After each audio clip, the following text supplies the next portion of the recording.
Well, welcome to week 3, sheet 1, first day of week 3. All right, here we're trying to find, we're going to use angle addition, we're going to try and find the measure of angle HIJ. HIJ, that's the big angle here. Now we know that the measure of HIK is 73 degrees. We know that the measure of angle KIJ is 94 degrees. And of course we know that the measure of angle HIK plus the measure of angle KIJ will equal the measure of angle HIJ. So the two small angles add up to the measure of the big angle. Then we substitute our values. 73 degrees plus 94 degrees equals the measure of angle HIJ. Let's see, 73 and 94. Let's see, 70 and 90 is 160. So 160 and 3 and 4 is 7 equals the measure of angle HIJ. Can always go back and double check 73, but that works. Okay. Next up, something a little bit new here. We're going to be simplifying radicals. Now, radical is just a square root. Right? So square root of 2. That means some number that you would multiply by itself to get 2. So for example, the square root of 9 is 3 because 3 times 3 is 9. Or the square root of, 25 is 5 because 5 times 5 is 25. Keep in mind that I suppose a negative 5 times a negative 5 is also positive 25, but the square root only refers to the positive version of it. So here, when you go ahead and multiply two square roots together, all you do is you multiply the numbers inside the square roots together. That's all you have to do. So square root of 2 times square root of 2 is square root of 4. But a couple other things here. Notice that you have a negative 2 here, and there's a negative out front there. So you have to multiply. And when you just see a negative all by itself, you can think of it as a negative 1. So I got to multiply negative 2 times negative 1, which makes a positive 2. But then square root of 4, that's actually a whole number, which is 2. So 2 times 2, and that turns out to be 4, which is our end answer. Let's take a look at another one here. Square root of 15 times square root of 15. Now, remember, square root of 15 times square root of 15, that's just the number you'd multiply by itself to get 15, which is going to be some crazy decimal. But when we multiply them together, we get square root of 15 times 15, which is just 15 times 15, that's 225. But notice square root of 225, if you were to use your calculator and check this out, is actually just 15. So anytime you take the square root of something and multiply it by itself, you just get that number back. Alright, now, let's take another look here. Let's do one more. Square root of 10 times square root of 20. That's going to give us 10 times 20 is 200. Alright? One second. This was a little bit tricky because the square root of 20 can act, or 200 can actually be simplified a little bit. Because notice that the square root of 200 is the same as 2 times 100, which means that's the square root of 2.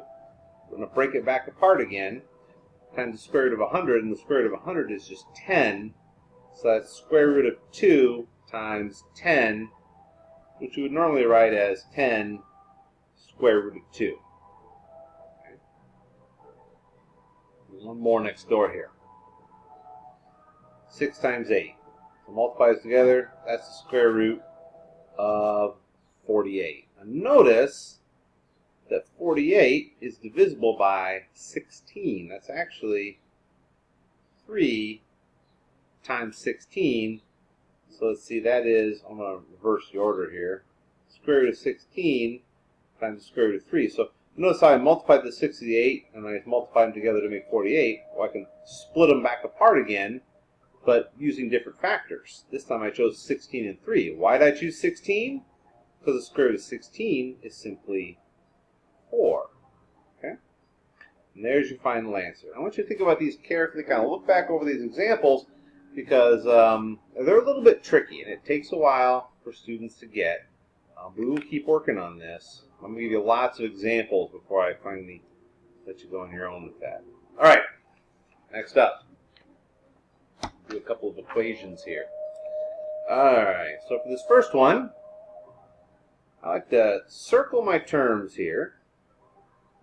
I want to isolate the v eventually, so I need to isolate the term that has the v in it, which means I need to get rid of this positive 8. Well, the easy way to do that is subtract 8 from both sides. And then we've got negative 3v over here equals, see, negative 4 minus, hold on now, negative 4 minus 8 is negative 12. Caught myself there for a second. Another way you can write this, you don't always have to write it underneath like this, but you do want to keep track of what you're doing each step. So another thing that we can do is we can write kind of a little slash over here. Next thing I'm going to do is I'm going to divide both sides by negative 3. So we're going to do divide by negative 3. Make a little note about what we're doing. So then negative 3v divided by negative 3 is just v, and negative 12 divided by negative 3 is simply 4, and we're done. Let's always go back and check. Negative 3 times 4, so we're replacing the v with a 4, plus 8 equals negative 4. Let's see. Where was I now? Oh yeah. Negative 3 times 4 is what we call negative 12. Plus 8 equals negative 4. And negative 12 plus 8 is negative 4. So, check. We did it right. Let's do one of these down here. Now, these ones down here are a little more complicated.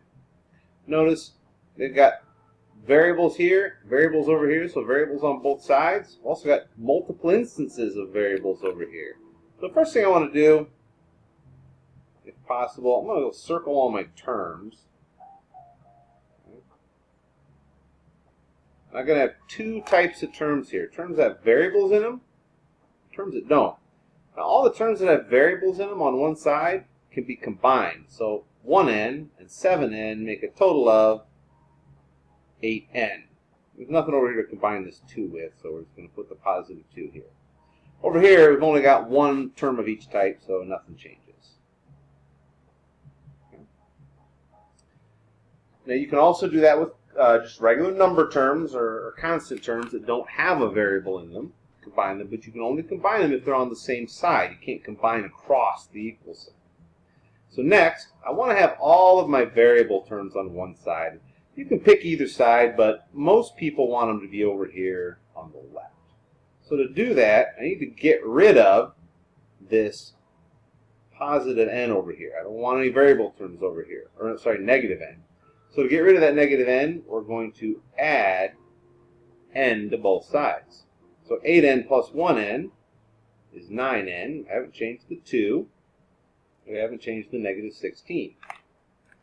Next, we want to have all the constant terms on the other side, but at this point, notice how we're back to just a regular two-step equation. We're going to get rid of the 2 by going minus 2.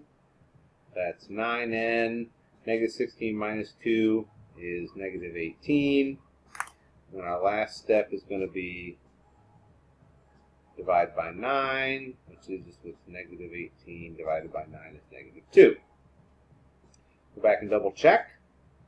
We've got negative 2 plus 2 plus 7 times negative 2 equals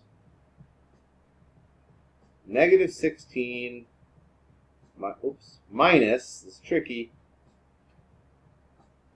negative 16 minus a negative 2.